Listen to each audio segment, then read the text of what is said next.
Chapitre 2. Lila. Depuis quand vivait-elle là, au dernier étage de cet immeuble vide, au bord de la route? Lila n'aurait su le dire, elle ne s'interrogeait pas. Pourquoi compterait-elle les jours?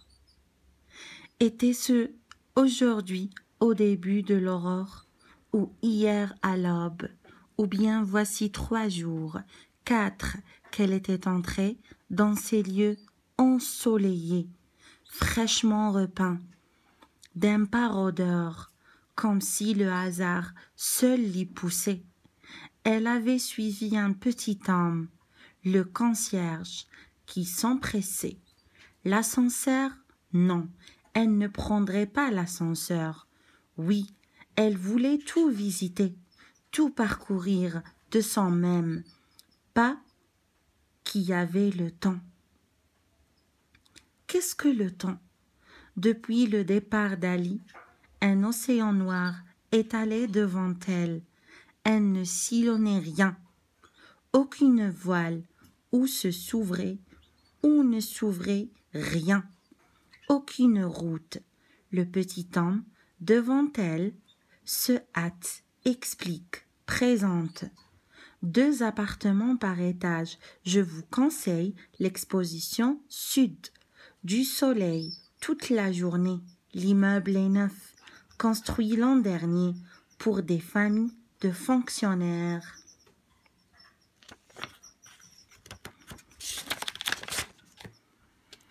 Un architecte spécialement venu de France. Oui, tout est encore vide.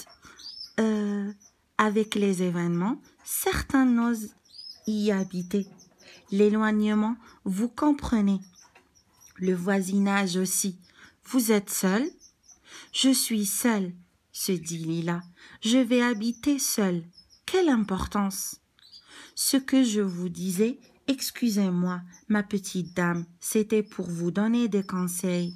Il faudra que vous choisissiez avec soin la Fatma qui vous servira. Une Fatma choisit toujours bien une autre Fatma. Elle avait l'habitude de ce genre de réplique, son manque d'agressivité, alors à peine une ironie froide, déroutait ceux ou celles qui, à cause de son allure, de ses vêtements, de son teint, l'avaient prise pour une Européenne, et s'était ainsi risquée avec une bonne foi tranquille dans cette solidarité. Le concierge prend la réponse pour un caprice d'étrangère snob, mais le doute est en lui. Il n'ose approfondir. Il verra le nom ensuite, à moins ce ne soit, songe-t-il, une de ces Françaises venues de France, trop nombreuses, hélas, pour épouser un Arabe. Lila avait continué toute la matinée. Elle était entrée dans chacun des appartements des 6 étages. Tout regardait, la blancheur des murs, le fonctionnement du chauffe-bain, de la salle d'eau, la vue par les fenêtres, sur la ville, puis sur le fleuve. Cette dernière, le concierge ne la conseillait pas. Pourquoi? Elle posait la question nonchalamment, et le petit homme, en répondant, pensait « Oui, c'est vraiment une étrangère, pour ne pas détourner ainsi ses yeux du terrain vague, des cabanes misérables, qui derrière se tassent du bidonville, derrière la colline, ou une Fatma, comme elle l'a affirmé. Pourquoi pas? Non, elle n'a rien d'une mouquère. Quand ces gens-là veulent nous rassembler, il leur reste toujours quelque chose de leur origine. Une Fatma n'a jamais les yeux verts, concluait-il pour se rassurer. Elle disait « Pourquoi ?» Resté à contempler le fleuve et bien sûr, il voyait qu'elle ne prêtait guère attention à ce qu'elle demandait. Elle se remettait à parcourir les lieux, couloirs vides, escaliers raides, d'un pas égal, comme si elle était loin, errante, incertaine, avec ce même regard la lueur fixe qu'elle posait sur les autres rapidement, puis qu'elle reportait ailleurs vers ses rêves antérieurs. L'heure fumait. Étrange jeune femme, pensait encore le concierge, dont croissait la méfiance hargneuse qu'il s'appliquait à cacher sous un débit volubile, en donnant des renseignements qu'elle n'écoutait pas. Il le savait et en était blessé. Étrange jeune femme qui surgit ainsi, sans bagage, comme si, grand Dieu, notre ville était devenue non plus un lieu retranché, mais une station pour touristes solitaires qu'attirerait le repos et l'exil. Pourquoi ici? Il ne manquait pas d'hôtel au centre où elle aurait logé. Curieux, en vérité, ce désir de s'installer seule dans un immeuble vide à la sortie de la ville, car elle s'installait. Je prendrai cet appartement, avait-elle décidé, au dernier étage, dans le dernier logement visité, celui que précisément il déconseillait, bien que la vue sur le fleuve fût si belle. S'il n'y avait eu, hélas, ces cabanes grises, ce quartier pouilleux, ajoutait-il. Elle manifestait du dédain à ces précisions. Devant ce mépris, le petit homme, toujours essoufflé, eut envie de refuser, de prétendre que rien n'était à louer.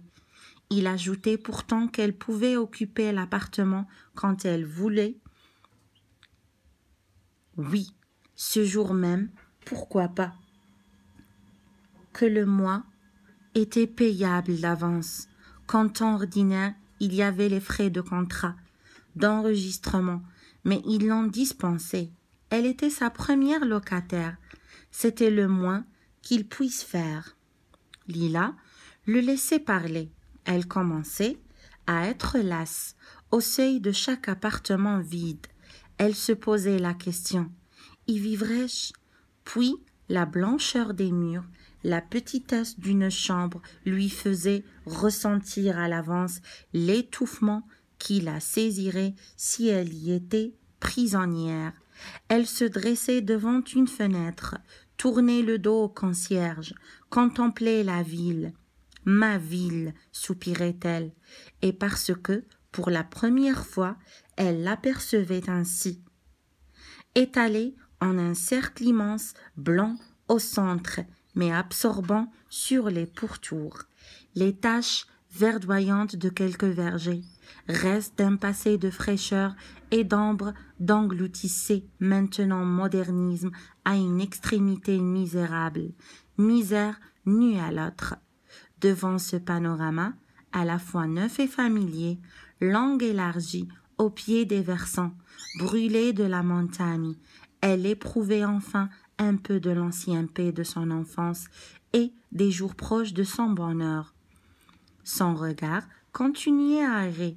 Cette tache, c'était le kiosque de style colonial de la place avec son palmier vénérable. À côté, le vieux quartier arabe, le marché. Derrière, c'était... Elle s'éloignait de la fenêtre, répondait avec un frémissement sec dans la voix. « Non, je ne veux pas de cette exposition. Le fleuve, elle verrait tout à l'heure. L'humidité. Je ne crains pas l'humidité, elle ajoutait, comme si vraiment elle s'en souciait. Aux étages élevés, il y en aura moins, n'est-ce pas? Le concierge donnait son avis, servile dans sa patience infatigable. Et Lila y voyait la preuve que depuis longtemps, personne ne visitait ses appartements. Elle montait derrière lui, à l'étage suivant, avant de franchir un nouveau seuil. La même interrogation en elle, pour elle, et elle sentait le fond de son âme s'engloutir, tant la dérive lentement la prenait. Vivrais-je là? Pourrais-je? Seule? Un coup d'œil, encore au mur, un arrêt devant les baies. Le concierge s'essoufflait à soulever les stores dont la peinture séchée entre les jointures gênait le fonctionnement.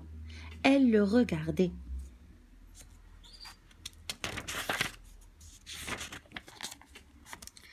Faire savait ses efforts, inutiles, puisqu'aussi bien elle aurait pu depuis le début murmurer « Donnez-moi l'endroit le plus désert, le plus froid ».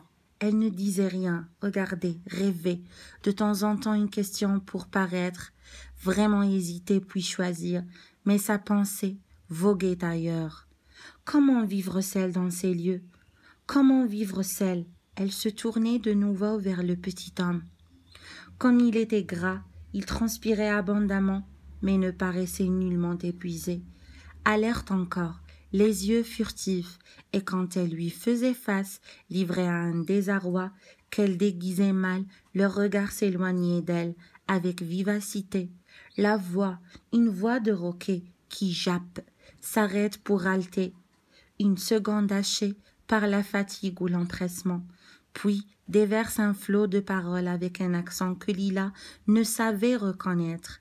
Elle, d'un mouvement des épaules qui décelait une grâce blessée, se détournait, poursuivait sa quête le long des couloirs sombres, des chambres jamais habitées, où il lui semblait soudain que sa vie entière, elle persisterait à errer ainsi.